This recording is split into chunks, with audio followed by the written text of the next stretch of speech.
My name is Macumber Schmidt, and I'm the president of the Trinity Health Foundation. And I'm also a proud mom, and I'm a wife, and I'm a sister, and I'm an aunt. I've had the privilege really of working with a number of women of influence throughout the years. Many of them I call friends.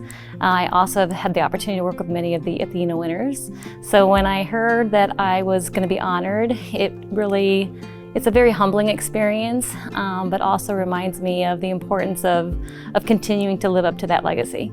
I think as a leader, it's really important to lead with integrity in everything that you do. And so what I've tried to do really throughout my career is always think first and foremost about what's the most rightful thing to do, and always show compassion and transparency and honor the people that I have the opportunity to work with and lead.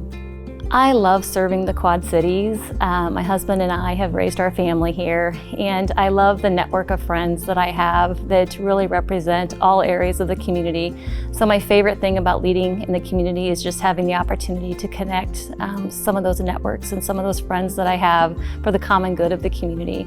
I think first of all, everyone is a leader, but when you accept a position of leadership, it sort of changes things a little bit, because you're not only making decisions that influence yourself, but these are really decisions and things that influence everyone around you.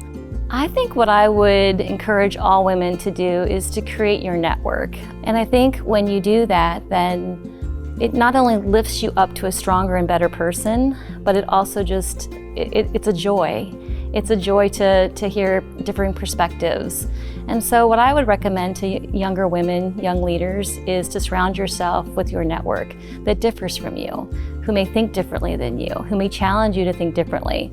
And so I would say live in the moment and surround yourself with people who are great influences on you, and that will build you up to being a better person. My dad passed away about 20 years ago, and there's not a day that goes by that I don't think of him, and sometimes ask myself, what would Dad do? So I would love to just sit down with him and say, how did I do? How am I doing? And then hear what kind of advice he might have.